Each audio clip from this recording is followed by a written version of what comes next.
Hello again. This time I'm going to go through one of the things that I bought from my recent shopping experience on Taobao. Actually, a couple of the things I bought will be in this video. Last video I showed this case off, the plastic case that I got, the bog standard GH60 case, well, the poker case, I guess, the poker clone case with the standard 60% screw holes, and I've put some foam here in the bottom of it. I think I got this from Gon's Keyboard Works and for something else, but anyway, I cut it down a bit and I put some holes in it to accommodate the standoffs, and I had to cut a little hole here for the button that's on the back of the PCB to get it into boot mode. Then I just stuck that in there, squashed it in a bit, and it fits great. It fits really well. So that will help to dampen any sounds, reverberations, that kind of thing. Anyway, once it's in, it sounds really nice. So I'm going to keep this in here. It's good. And the other thing that I bought was this this PCB. This is the GH60 Satan PCB. It's a really common one. It's all over Taobao. It's all over eBay. It's everywhere, and there are lots of clones of these clones and clones of clones, and yeah, so you've seen this one before probably. And so when I got the board, it came soldered with the resistors and the diodes and the controller parts. All that was done, so I can't claim any of that work for my own. The only thing I did do was put in the switches. Yeah, that's all I did. So I worked out what kind of layout I wanted, and I put the switches in. No plate this time. I didn't really want to spend too much time and effort on this, because to be honest with you, I'm not sure how long this thing is going to last. There have been a few threads where people couldn't get them started, or they weren't recognized by the computer, or they broke after a few weeks, or something happened. So I'm just kind of not really interested in putting too much effort into this. That's what I said at the beginning anyway, but when I was building it and once it was done, I really like it. This is my first 60% board, and yeah, it's really cute, isn't it? Even my wife commented that I'd made a cute keyboard. It's really nice, and it has grown on me, so I'm kind of hoping that it doesn't break soon. I'll be a bit disappointed if it does. Yeah, so let me give you a close-up of my handiwork on the PCB, soldering those switches in. What do you think of that? And I cleaned it up as well. What I did is I got some isopropyl alcohol and some of these Kim wipes, which are pretty tough, kind of papery stuff that they use for science things. Yeah, it's got written on it, science. It's for science.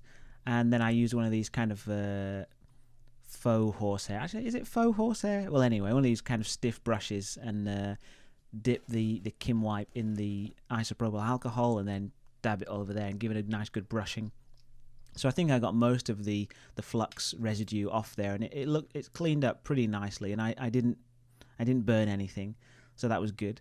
Yeah, have a look at the other side, and you can see that I've used Gateron Milky Blues, which I've had for ages. They've been sitting in a box waiting for a project to come along for a long time. And I've just used one linear black Gateron for the space bar. And I lubed all these switches as well. So this is my first time lubing a full board, and it took quite a long time. But I'm really glad I did it. I was so surprised at what a difference it made.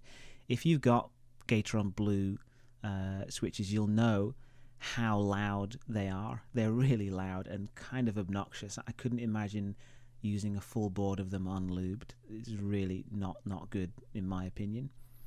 So I lubed them all, and yeah, once you start lubing them, you kind of get a feel for how much to put on and stuff. So as I said, this is my first time, and it came out really nicely, and they do sound much more subdued than stock ones. So I would recommend, if you can, to lube your Gateron Blues, to just quiet them down a bit. So they do sound really nice. Out of the case, sorry, they sound a bit different, but yeah, I'm really happy with how they turned out. That's another reason why I've kind of grown to like this board a lot more than I thought I would. A standard stabilizer here, and as you can see, the layout I've chosen is the GH60 all keys layout, which means there's only one set of stabilizers on here, which is kind of unusual. There's only one set of stabilizers, so all the other keys are unstabilized because they're smaller. So you can, I think this is the most keys that you can fit on. I guess, could you fit keys? Anyway, this is the most keys that is supported. So it's kind of a silly layout, really. I know that, because the two keys here, which most people would probably want to map to enter, is really short. So this is what I have as enter, and it's really small. But anyway, I'll get around to the layout later or in another video perhaps. But I'm very happy with this. I'm really happy with it. So let me just put it down back in here so it slides in there. What I did with this one is I programmed it using Easy AVR, which is a really good way to program your boards. It's so easy. It's a really good bit of software. And the new feature that they have since the past couple of weeks maybe is that you don't even need to leave the application to flash the firmware. So you can sort your layouts, you can build the firmware and flash it all from the application. It was so easy. So thanks to everybody involved in that project. What else to say? Oh, the keycaps. Yeah, so the caps are, if you know anything about SA caps, they're a mixture of 3, I think. Well, let's see. So I've got Penumbra, which I do have a full set of, and I stole some keys from there. So these are the solarized alphas from Penumbra, and I've got the mods from Penumbra as well. These dark blue ones here are the mods from Penumbra, which is a set which is pretty highly sought after, I must say. If anybody's watching this video, no, they're not for sale.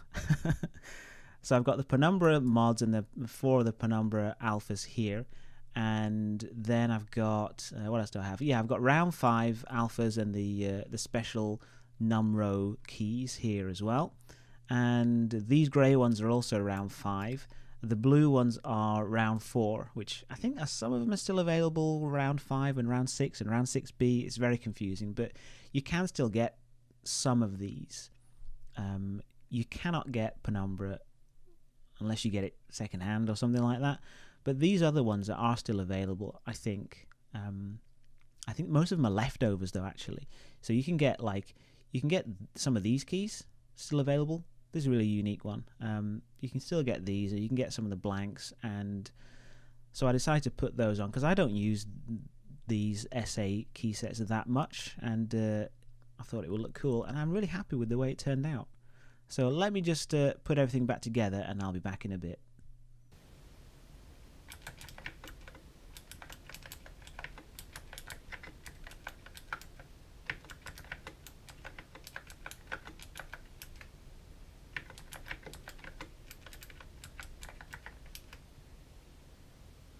Right, so that was a little typing test with my awful typing. So I've got this as enter, this is a function key, and what else? Yeah, I have this as backspace, and this is control, and this as tab. So all the keys are all over the place. I haven't really set up a lot of different layers yet, but on one function layer I've got, of course, up, down, left, right, and then home and end, and page up, page down. And I've got a couple of macros set up with my email address and my postal address, that kind of thing. And it was pretty easy to set up using Easy AVR, as I said, so I'm definitely going to be using that again. Yeah, that's all I've got to say about this, really. I'm in love with this 60% stuff now. If I was to upgrade this, the next thing I would do is definitely get a new board. But I really like this style of board, and I would like to have one that is aluminium. I don't really, well, no, I don't like those lower profile ones, but I really like this style of case, and I think it goes well with these keys as well. So that's what I'll be looking for in the future. All right, that's the end of this waffling on, so I'll see you next time. Bye-bye.